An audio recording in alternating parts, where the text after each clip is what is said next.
Guys, comic verse के एक और एपिसोड में आप सभी का स्वागत है। तो Venom let there be carnage एक मजेदार मूवी थी जिसने मुझे पूरा टाइम एंटरटेन करके रखा। और इस मूवी को लेकर मेरे जो भी थॉट्स थे वो मैंने एक अलग से अपने स्पॉइलर फ्री रिव्यू वाले वीडियो में बता दिए हैं। अगर नहीं देखा तो लिंक ऊपर फ्लैश हो रही होगी, जाके एक बार चेकआउट कर लेना। अब सब कुछ एकदम बढ़िया अच्छा खासा मजेदार चल रहा था जब तक मूवी खत्म हुई, लेकिन फिर आया इसका पोस्ट क्रेडिट सीन जिसने वक्त, हालात, जज्बात तो बदले ही बदले, लेकिन इसके साथ साथ दुनिया भी बदल दी। तो कॉमिक वर्स से मैं हूं मोहित और आज मैं बात करने वाला हूं Venom 2 let there be carnage की एंडिंग और उसके पोस्ट क्रेडिट सीन के बारे में। और मुझे बताने की जरूरत नहीं है क्योंकि एंडिंग एक्सप्लेन हो रही है और पोस्ट क्रेडिट पे भी बात करेंगे तो कितने सारे स्पॉइलर होंगे। तो बिना किसी भी टीवी को चाटे चलिए शुरू करते हैं।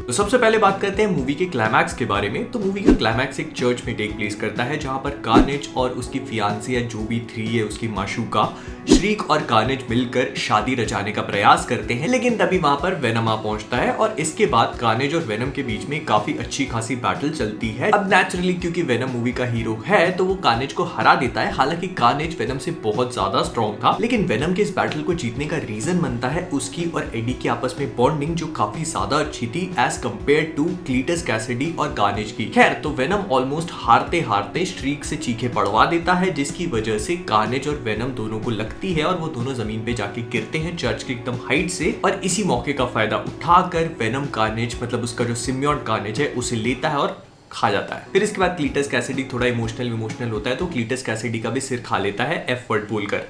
अब यहाँ पर अगर आप लोग सोच रहे हो कि वेनम ने सिंस कार्नेज को कंज्यूम किया है तो क्या वेनम की पावर बढ़ जाएगी, तो नहीं, ऐसा बिल्कुल भी नहीं होगा। एंड इसका बहुत सिंपल सा रीजन यही है कि उसने कार्नेज को खाया है, उसे कंज्यूम करा है और वो कार्नेज उसी के अंदर से निकला था।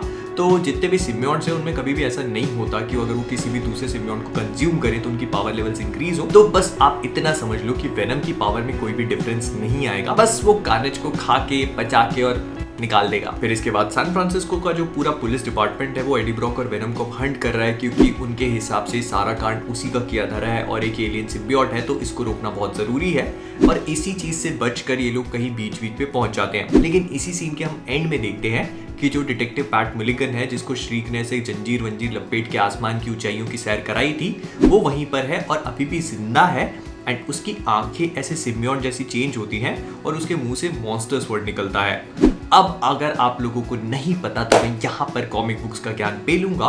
तो कॉमिक बुक्स में क्या होता है कि पैट मिलिगन एक्चुअली में टॉक्सिन नाम का एक और सिम्बियोट है। अब जैसे कार्नेज वेनम का सुपुत्र है तो ठीक उसी तरह से कार्नेज का जो बालक है वो है टॉक्सिन। और मार्वल कॉमिक्स में क्या होता है कि जब कार्नेज को रियलाइज होता है कि वो प्रेग्नेंट है और उसका बच्चा होने वाला है तो वो इस पूरे आइडिया से बहुत ही ज्यादा डिस्गस्टेड फील करता है और वो जो सिम्बियोट पैदा होने वाला होता है वो डिसाइड कर लेता है कि कार्नेज उसे ऑन द स्पॉट मार देगा। लेकिन venom on the other hand इस सिम्बियोट को बचाना चाहता है। आप ये मत समझना कि वेनम कुछ अच्छा चाह रहा था, वेनम खुद भी एक विलन है, लेकिन वेनम इस सिम्बियोट को इसीलिए बचा रहा था क्योंकि उसे लग रहा था कि जो भी बच्चा होगा ये वेनम की साइड आ जाएगा और ये दोनों मिलकर कार्नेज को रोक सकते हैं। अब पैट मिलिगन कॉमिक बुक्स में एक बहुत ही डिप्रेस्ड डिटेक्टिव होता है जो अपनी जिंदगी से बहुत परेशान होता है और तभी उसे टॉक्सिन मिल जाता है। अब टॉक्सिन के साथ बाइंड करने के बाद पैट मिलिगन के पास बहुत ही एक्स्ट्रॉर्डिनरी पावर्स आ जाती हैं, लेकिन इसी के साथ साथ उसके अंदर बहुत अनकंट्रोलेबल रेज भी होती है जिसे वो रोकने की पूरी कोशिश करता है। लेकिन वेनम और कार्नेज से जैसे तैसे बचने के बाद फॉर्चुनेटली इसकी मुलाकात हो जाती है हमारे लोकल लॉन्डे स्पाइडरमैन से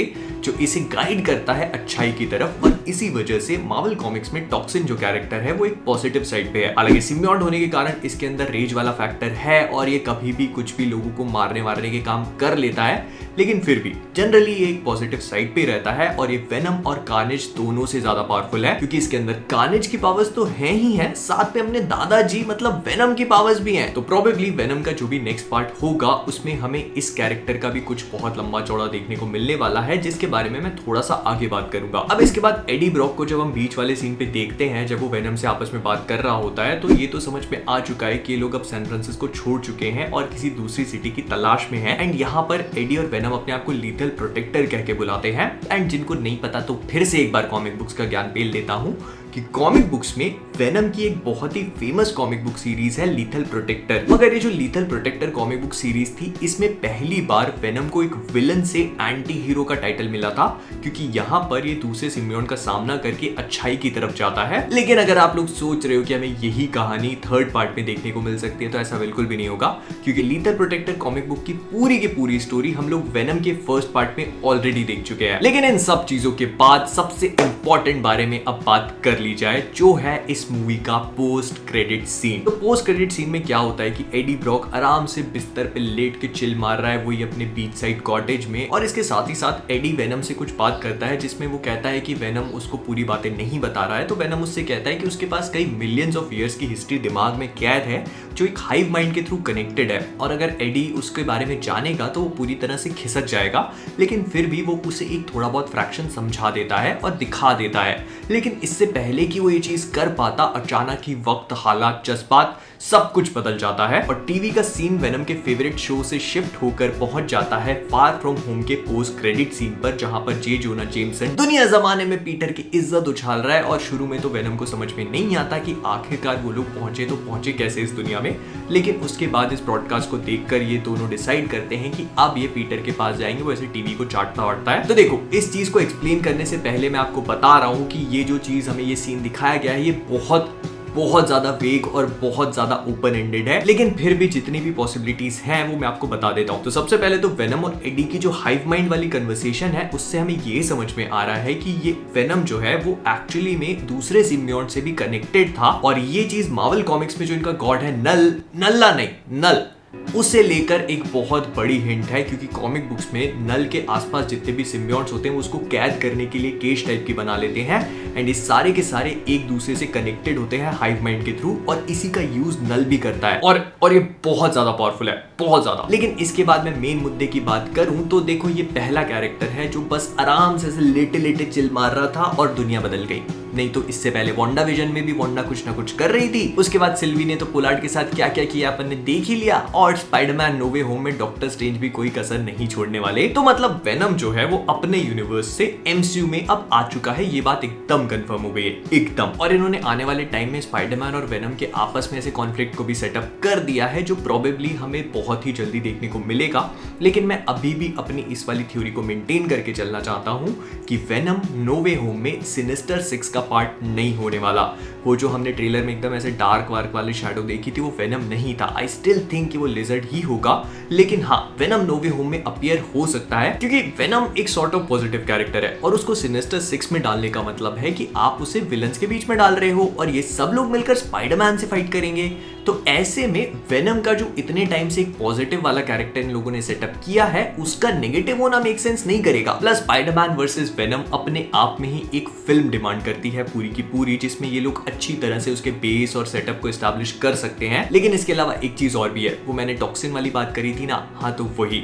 अब अगर सोनी वालों ने टॉक्सिन को एज अ विलन, वेनम का विलन सेटअप करने की कोशिश करी है अगली मूवी के लिए, तो फिर उसे दूसरे यूनिवर्स में ले जाकर ऐसे ओपन एंडेड तो छोड़ेंगे नहीं। तो इसकी दो पॉसिबिलिटीज हो सकती हैं। पहली तो ये कि वेनम जो है वो नो वे होम में अपीयर होने के बाद स्पाइडरमैन से फाइट करे, या इनका जो भी हो, उसके बाद वो दोबारा अपने यूनिवर्स में वापस लौट जाए, जहां पर वो अपनी नेक्स्ट मूवी में टॉक्सिन से फाइट करे। लेकिन वो किसको देखनी है? तो दूसरी पॉसिबिलिटी ये हो सकती है कि वेनम के साथ साथ हो सकता है कि टॉक्सिन भी इस यूनिवर्स में पहुंच चुका हो, मतलब एमसीयू में पहुंच चुका हो, और ऐसे करके सोनी वालों ने अपने पूरे के पूरे यूनिवर्स को एमसीयू के साथ से मर्ज कर दिया है। तो कुल मिला के मैं बस यही बोलना चाह रहा हूँ कि इस पोस्ट क्रेडिट सीन को देखकर ये बात तो समझ में आ गई है कि वेनम एक्चुअली में अब एमसीयू का पार्ट बन चुका है, और प्रोबेबली वो नो वे होम में अपीयर भी होगा, लेकिन उतनी कैपेसिटी में नहीं जितना हम सोच रहे हैं। एंड मेरे ख्याल से सिनिस्टर 6 का पार्ट भी नहीं होने वाला। आई स्टिल फील कि स्पाइडरमैन वर्सेस वेनम अपने आप में एक पूरी मूवी डिजर्व करती है, जो हो सकता है कि हमें स्पाइडरमैन 4 में देखने को मिले, और इस पार्ट में ये लोग टॉक्सिन, कार्नेज, इन सबको भी ला सकते हैं। अब आप सोच रहे होगे कि कार्नेज तो मर चुका है, तो ये मल्टीवर्स है, इसमें कोई नहीं मरता, किसी दूसरे यूनिवर्स को उठा लाएंगे। तो विद दैट बीइंग सेड, हम लोग इस वीडियो को यहीं पे रैप अप करेंगे। अगर आप लोगों को ये वीडियो पसंद आया हो तो प्लीज इसे लाइक और शेयर करना मत भूलिएगा।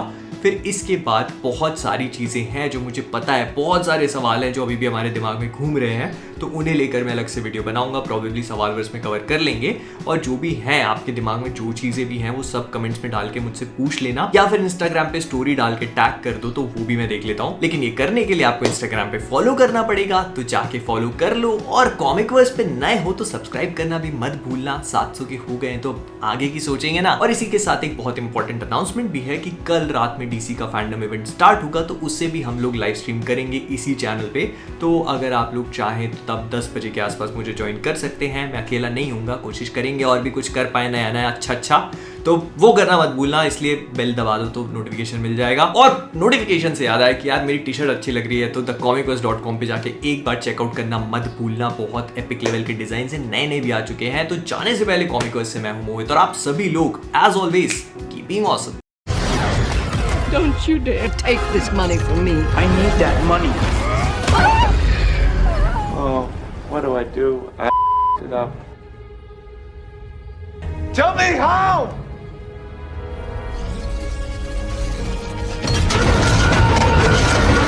Here, stop. Okay. No, I have no intention of settling down. Fuck out of the way! Good riddance. Like a little goblin. Gonna cry?